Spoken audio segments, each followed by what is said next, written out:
Hello. Today I'm going to be talking to Gitanjali Joel, and we will be talking about parasites and using homeopathy for parasites. Now, the thing is that when we use homeopathy, what we're actually looking at doing is increasing your health, building your resilience, building your immunity so that your body takes care of the balance of the biome so that parasites cannot and do not want to live in your system. So it's rather different. It's very interesting, and I'm sure you're really going to enjoy this session. Hello, welcome. It's so lovely to see you all today. Thank you so much for joining us. And I'm really pleased to be able to welcome back Gitanjali Joel. Gitanjali, lovely to see you. Thank you, Mary. Thank you for having me. I'm very excited today. I know because we've got a great topic for everybody, haven't we? Yes, we have. And this is a topic that a lot of people are affected by. Some people don't really know, some people don't really understand. But tell us a little bit more about homeopathy with parasites. Yes, today we are going to talk about parasites. And basically, parasites are organisms that live on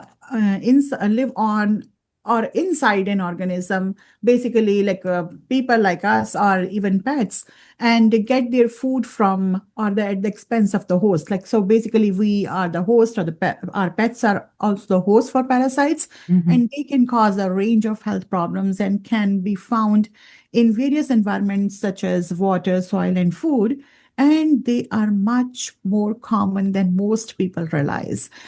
We have been conditioned to think that parasites are something that only happens somewhere else in some developing country, unsafe water, or extreme situations. But in clinical practice, that assumption simply doesn't hold up. Parasites don't always show up dramatically on stool tests, and they don't always cause acute illnesses. Many people are living with low grade parasitic burdens for years and sometimes for decades without even knowing that they are having them, but they are manifesting as fatigue, bloating, skin problems, even hormonal imbalances, sometimes anxiety, teeth grinding, which is very common in children, or sometimes unexplained inflammation as well. And exposure does not really require any international travel. It can happen right where you are through your food, through water, your pets, soil, or even everyday environments such as daycare or swimming pools. But the tricky part is that they don't always announce themselves. You might not be see like obvious stomach pain or diarrhea. Instead, you might experience fatigue, bloating, food intolerances is the big one, skin rashes, or even mood changes. In my practice, I've seen people struggle for years with what feels like a never ending cycle of digestive upset, hormonal imbalance, or low energy, and often parasites are the part of the hidden puzzle. And not all parasites show uh, any kind of traumatic symptoms. So it's very hard to find out if people are having parasites. They are dealing with this infestation. Yes, I absolutely agree because we actually deal with this a lot, don't we, with homeopathy, and it's not usually something the first thing that people come with to us and say this is the problem I've got. But the great thing about homeopathy is that we don't actually need that diagnosis. We don't need a positive test, do we, to say about this because we can tell from those symptoms that you are presenting with. Yes, definitely. That's totally. I totally agree with you because testing is important when we are doing the investigation of parasites. But uh, your symptoms talk more than your tests. Sometimes tests are positive or negative. They are not really telling you the truth that okay, you are really having parasites. Sometimes there is a false positive or false negative test. So your symptoms are the uh, main platform for us to find out what is going on in your body. Interesting, isn't it? So Can you explain, Gitanjali, why that we might all be exposed to the same water, the same food, the same soil, but some people are going to suffer more than others? More than others? That's definitely, that's a very, very interesting question. So it is happening because of we all are like kind of, our immune system is not perfect for everyone. We are having our different levels of health. And if it really depends on our level of health and what kind of miasm we are going through. In homeopathy, there are miasms. Like miasms are the uh, deep-seated patterns of susceptibility that influence how chronic diseases will be developing in the person. So basically, they play parasitic infections. They play a very important role in miasms. It- the patterns shape the body's internal environment, including body's ability to resist infection, how your body is going to heal, and how it is going to maintain the balance. So, when it comes to parasitic infections, understanding miasm helps explain why some individuals are more prone to infection and why symptoms vary from one person to another person. So, miasms are basically inherited and acquired patterns of adaptation. They describe how the body responds to stress, any kind of threat, or any kind of imbalance over generations, not just in one lifetime. So, if your body is a house, miasms are the architectural blueprint, not the furniture. You can rearrange your furniture endlessly, but if the foundation is unstable, the same problem keep returning. So basically, parasites tend to express differently depending on the miasmatic terrain you are in. So organism may be still the same, but the relationship to it is entirely different. So I can explain this further Yeah, through yeah. different. Let's have a little bit more about miasms, because it's really interesting, isn't it? What you're actually saying is what we're born with is going to affect our susceptibility to whether we cold or suffer from symptoms um, from the parasites. But more importantly, there are not many types of medicine or health programs which can stimulate your susceptibilities that you were born with, but homeopathy can. So that's why we need to go through those main miasms that you are born with, so that you can understand the difference. So thank you. Let's go on to that. Okay, so our first miasm will be the psoric miasm. So basically, the psora is defined by deficiency. So this deficiency can be nutritional deficiency, energetic or functional deficiency. Here, basically, we say that your body is not broken, but it is running on the reserves. So basically, I often describe it like a house with thin walls and poor insulation, and structure is still standing on it, but every external stress gets in. So clinically, this shows up in a very specific ways. For example, sometimes people have low stomach acid. It means that yeah, they are not able to break down their food fully, and organisms are not neutralized early. So there can be mineral depletion, especially zinc, magnesium, iodine. So basically, what looks like here is the immune strength is often immune hypersensitivity. So system is loud because it is fragile. In this terrain, parasites appear not because they are aggressive, but because the system lacks the resources to defend itself. Parasites isn't overpowering the body. The body is under resourced, and now if someone with the terrain does an aggressive parasite protocol, because I know people do lots of herbal protocols also, like which are very aggressive, or the conventional protocols. Then what happens? The your system starts to backfire because you can't really repair a fragile structure by adding weight on it. So any kind of over cleansing strips what little reserve the system has left.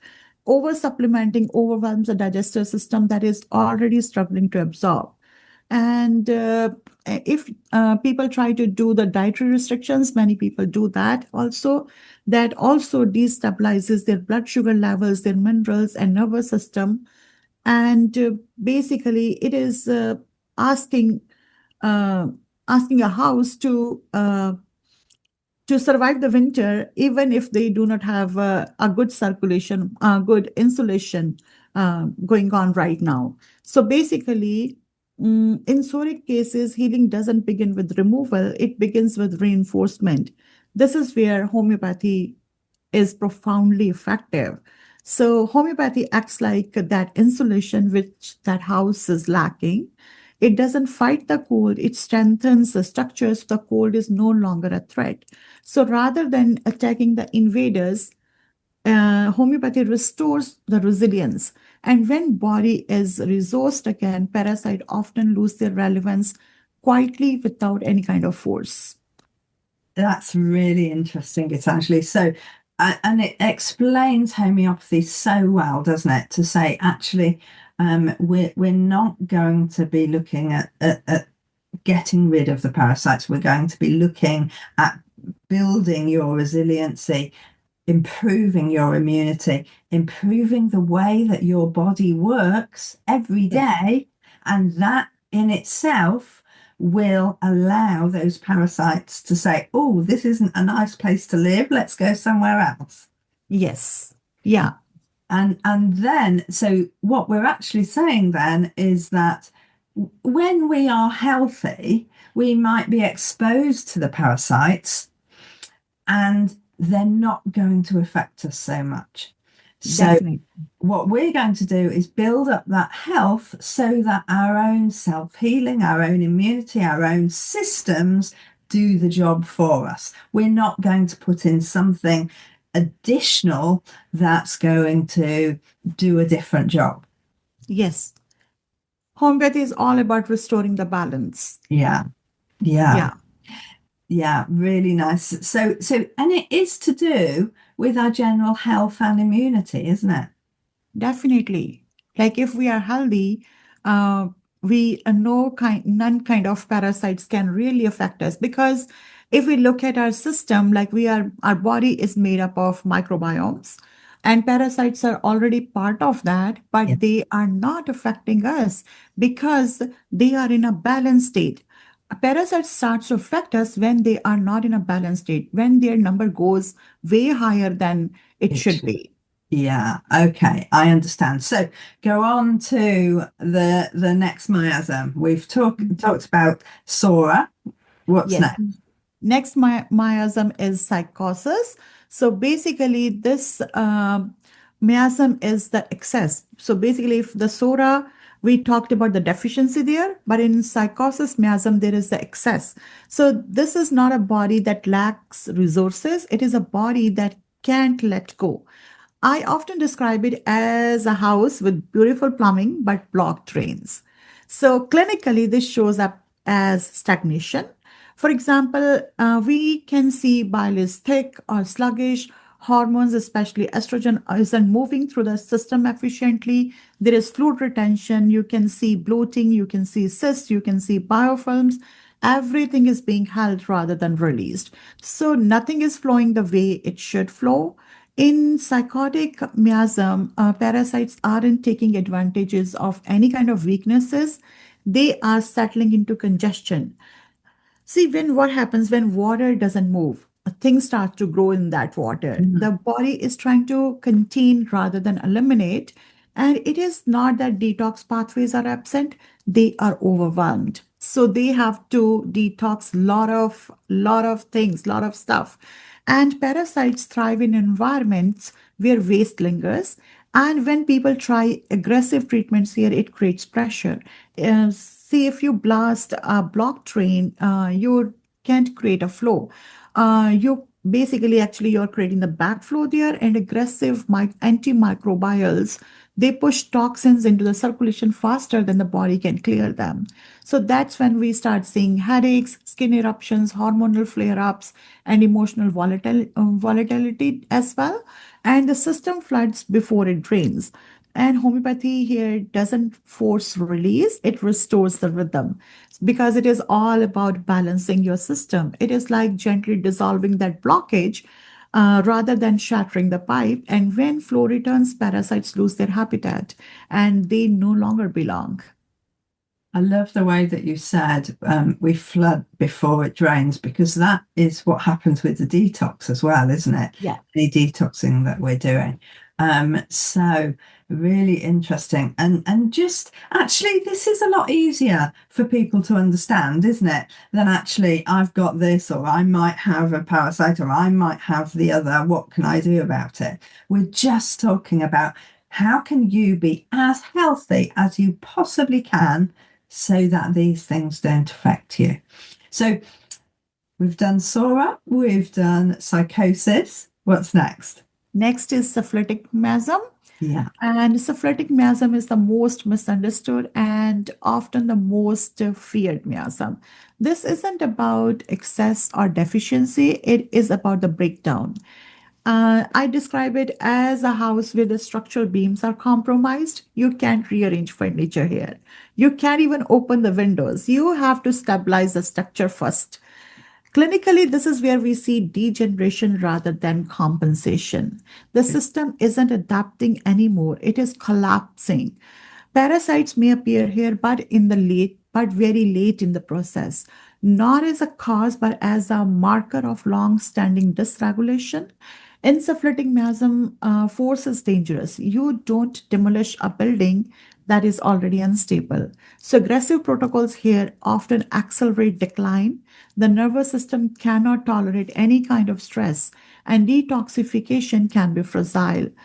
The priority is containment, non cleansing. So, here, what homeopathy does, homeopathy uh, work for structural reinforcement. So, basically, it shows up the beams before anything else happens. So, it restores coherence so the body can begin to reorganize, basically. So, we start to first try to save what is collapsing rather than starting to clear the parasites right away. Interesting. I love the way that you are describing the different miasms. The words that you use are absolutely fantastic, and I'm going to pinch a few of them if you don't mind, Yeah, sure. because they're a really good way to explain that foundation. So let's talk a little bit for a minute about the symptoms that people might be experiencing. With the parasites. So usually Mm. when people when come to me, they usually say that I am having chronic fatigue, I am having brain fog. Sometimes there is bloating, irregular bowel movements, or food sensitivities or food intolerances is a big one, and the skin rashes, acne. There can be eczema, and many times they have sugar cravings, lots of carb cravings, and mood swings, anxiety. So there are a whole lot of symptoms based on which miasm they are in. Ah, interesting. Okay. So tell me a little bit about what happened. How do we check? Well, have you got a case that might explain how we actually go about collecting the symptoms and finding a remedy? Yeah, sure. So let me tell you a little bit about one of my patients. Like it's a case of a 7-year-old girl who came to see me. When she came, she was very uncomfortable. She was very itchy, restless, and cranky, classical signs of pinworm infections. So, something many parents recognize, but they don't really know how to treat it gently. Because you see, like at 7 year old, like they're doing the aggressive protocols is not like not very fun thing. So, like you need something very gentle. And I feel homeopathy is the gentlest form of modality which we can offer to people. And after listening to her story and observing her symptoms, I knew that the remedy was Cina because there was a lot of teeth grinding.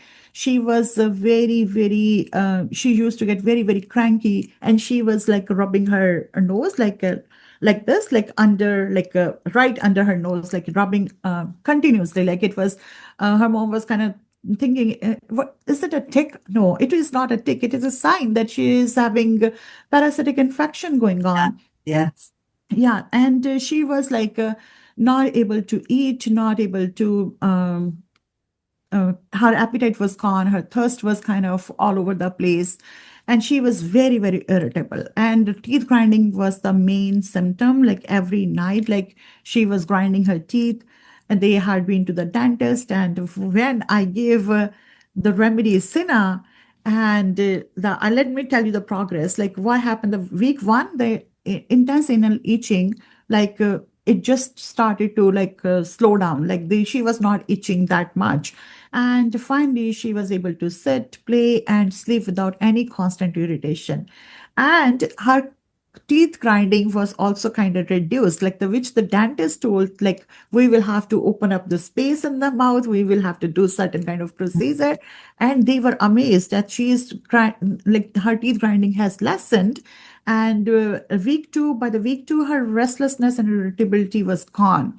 And her parents were thinking like, wow, she's a different girl now, she's very very calmer and very very focused now.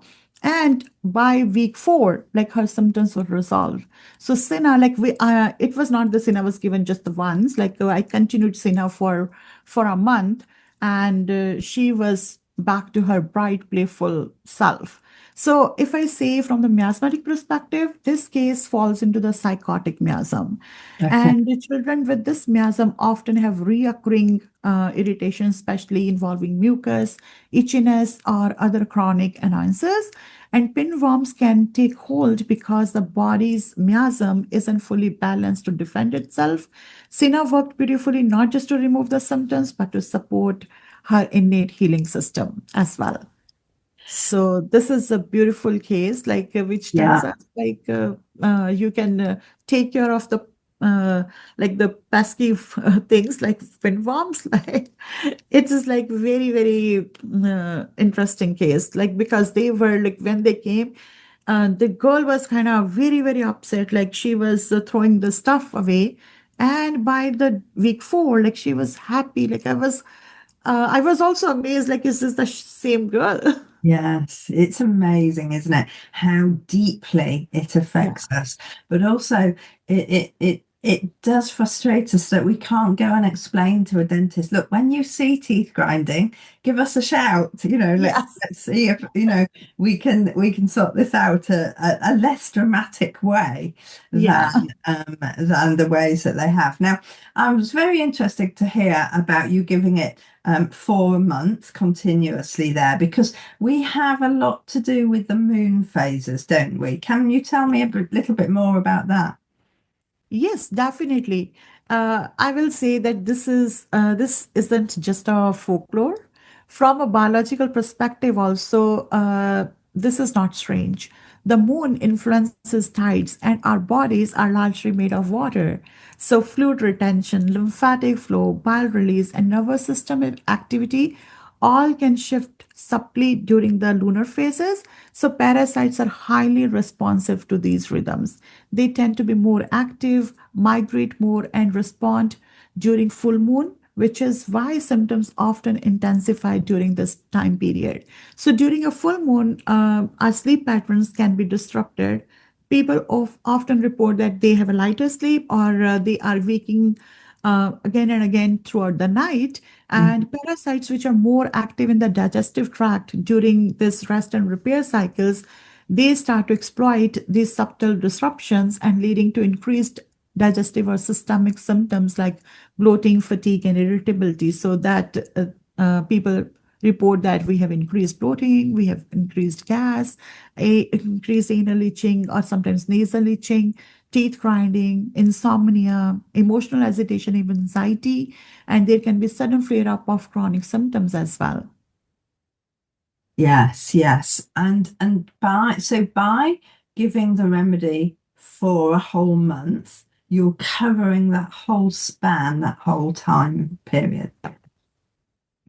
Excellent. Yeah, but not in every case. Like I will be giving the remedy for the whole month and not Cina for every case because we have lots of remedies which can help get rid of the this parasitic infection or to bring the whole system into balance. So it's not just the Cina is the only remedy, and not in every case, depending on the case to case. Her symptoms gave me an indication that she needs because I was seeing her every week. So I reassessed next week and then reassessed next week, Okay. and based on that, like I continued the remedy. How long we went for. Let's talk about a few of the other remedies that might be coming up for parasites? Yeah, sure. Like the first one, we have already talked about Cina. Hmm. Cina is a very effective remedy when I already said that when there is a lot of teeth grinding, especially at nighttime, irritability, bloating, there can be lots of hunger. Although in that girl's case, there was no hunger. So we have to really see like what is coming up and what we need to take and what we need to leave. Another remedy is Teucrium. And I think of this remedy when itching is the main complaint, especially the rectal itching, which is worse at nighttime or in bed. And people often describe that they are having a crawling or ringing sensation. And sometimes there is nasal itching and postnasal drip too. And sometimes people say that I am fine during the daytime, but nights are awful, especially around the full moon. So, Teucrium is kind of worth thinking about. And another remedy, I can talk about a little bit about Spigelia, which is very helpful for parasitic infections. It is usually like for people like who get sharp pains, headaches, especially on the left side, and they can have heart palpitations and general sense that their nerves are on the edge. So they are always kind of extra sensitive people, and they have anxiety along with the uh, no rectal itching. There is no rectal itching in Spigelia, but like you will have to still see that some parasitic activity is going on. But I will take into consideration other symptoms, and they end up uh, getting cleared of all these symptoms. And basically, parasites were behind all this because sometimes they also, during the lunar phase, like when the moon time is going on, these symptoms kind of exaggerate. And when that's how, like, I come to know that the parasite uh, thing is going on here. So we need to Yes. fix it. Because often people do come to us, don't they, saying, Yeah. yes, it's sort of either it's a monthly thing or it's a bi-monthly thing. People are Yes. being affected um, on in cycles. I think that's the Yes. main thing, isn't it? It's about cycles. And Right. of course, that's how the parasites work as well. Yeah. It's been absolutely brilliant, Gitanjali, having you come and talk to us about this because I know that you help people a lot with digestive issues. So you must be seeing this a lot. And as you said, it's just part of you, isn't it? It's just part of where your health is now, and it's part of a bigger picture that you are taking into consideration so much information. Yes. Yes. Uh, Basically, I would like to say that parasites are very, very complex to get rid of. So it is really important that you look for uh, the reason behind the parasitic activity. So instead of asking like us or saying, I have parasite, ask a question that why I'm having the parasites, and try to get rid of not the parasite, but basically try to fix your internal environment. So if you are still like having any kind of these symptoms, you can always reach out to me and I would be happy to help. Fantastic. Thank you so much. Thank you for explaining that because I think it's so important that people are understanding what we're trying to do here. We're not going to be killing off the parasites and Yes. concentrating on that and giving your body things that, kill and don't suit your body. We're actually going to be building your body biome, your gut biome, making you stronger, making you more resilient to everything so that your body can do the discarding. Thank Yes. you so much, Gitanjali. It's been lovely, lovely talking to you. Please do come and see us again.